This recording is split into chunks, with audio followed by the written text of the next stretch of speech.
নমস্কার বন্ধুরা, আমি জয়রাজ খেল গল্প পরিবারে তোমাদের স্বাগত জানাই। তো ভারতীয় ফুটবলের ক্ষেত্রে একটা সুখবর।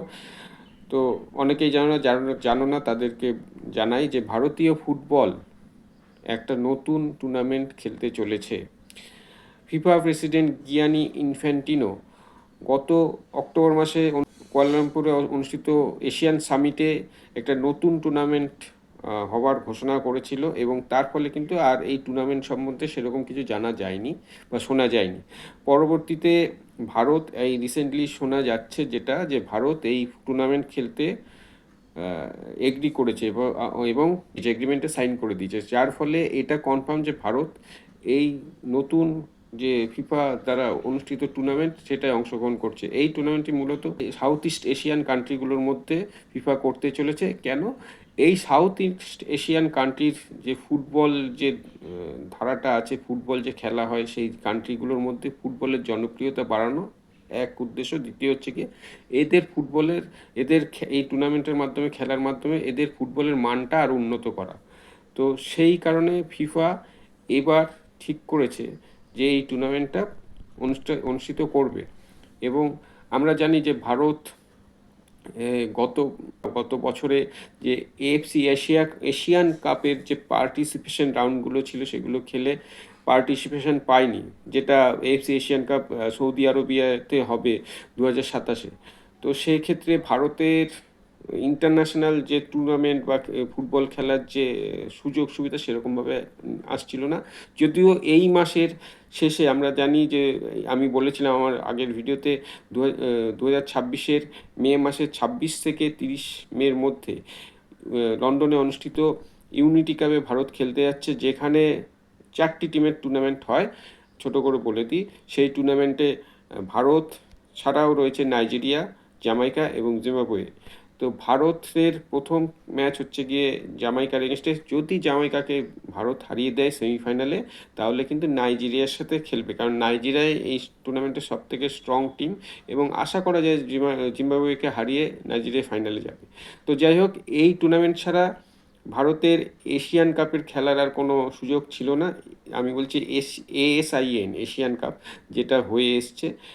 কিন্তু এখন যে ফিফা দ্বারা অনুষ্ঠিত new tournament south east Asian কান্ট্রিগুলোর মধ্যে এই এশিয়ান কাপটা, সেটাতে ভারত খেলার সুযোগ পেয়েছে। এবং অবশ্যই এই টুর্নামেন্টের প্রাইজ মানিও অনেক বেশি, যেটার ক্ষেত্রে ভারত যদি এই টুর্নামেন্ট জিততে পারে তাহলে কিন্তু আর্থিকভাবে অনেক অনেক লাভবান হবে। তো জেতা হারা তো পরের কথা, আগে ভারত যে এই টুর্নামেন্টে খেলছে সেটাই অনেক বড় ব্যাপার। তো এই টুর্নামেন্টে দুটো গ্রুপ করা হয়েছে।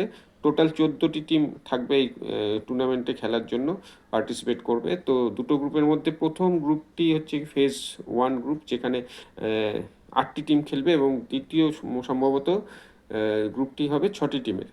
তো প্রথম গ্রুপে যে টিমগুলি থাকবে, ফিফা র্যাঙ্ক অনুযায়ী প্রথম সারির যে টিমগুলি আছে Asian AFC Asian south east Asian কান্ট্রিগুলোর, সেই টিমগুলো প্রথমে স্থান পাবে।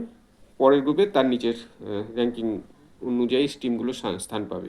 তো ভারতের গ্রুপে যে টিমগুলি আছে বিভাগ এতে, মোটামুটি এক্সপেক্টেড, এটা অফিসিয়ালি এখন অ্যানাউন্স হয়নি, তাও মোটামুটি এক্সপেক্টেড এই টিমগুলো থাকবে। সেটা হচ্ছে থাইল্যান্ড, যার র্যাঙ্ক হচ্ছে গিয়ে 93, চীন, যার র্যাঙ্ক হচ্ছে বর্তমানে 94, Vietnam rank 99, Indonesia rank 122, Philippines rank 135, Bharat 136, Malaysia 138, এবং লাস্ট টিম সিঙ্গাপুর 147।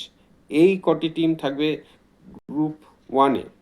এবং গ্রুপ 2-তে থাকবে হচ্ছে Hong Kong rank 155, Myanmar 158, Cambodia 177, Laos 185, Brunei 193, এবং তিমুর লেস্তে 200।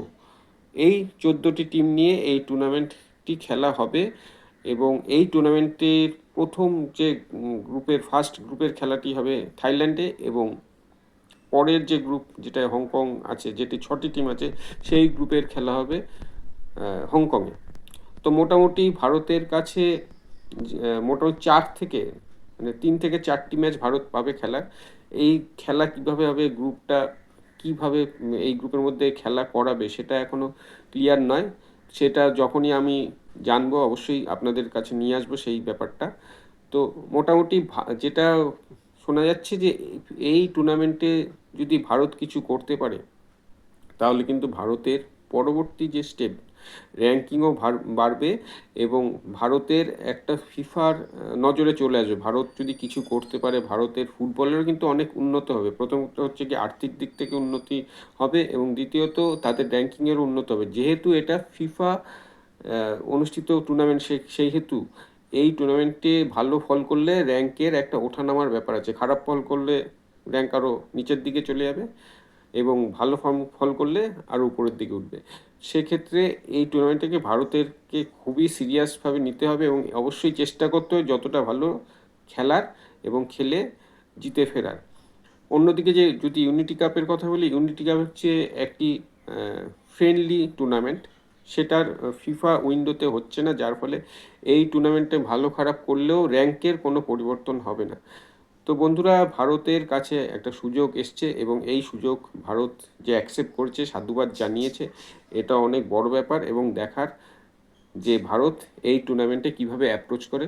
ভারতের নতুন এখন যে প্লেয়ার আমরা অন্তর্ভুক্ত হয়েছে রায়ান উইলিয়ামস, তার অন্তর্ভুক্তিতে ভারত কিন্তু লাস্ট ম্যাচটা খুব ভালো খেলেছে এবং জিতেছে।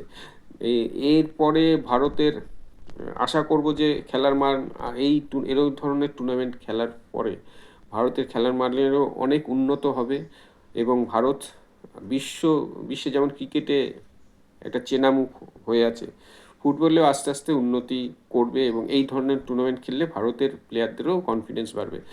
তো বন্ধুরা, আজ এখানেই শেষ করছি। দেখা হচ্ছে পরের ভিডিও। তোমরা ভালো থেকো, সুস্থ থেকো, সঙ্গে থেকো।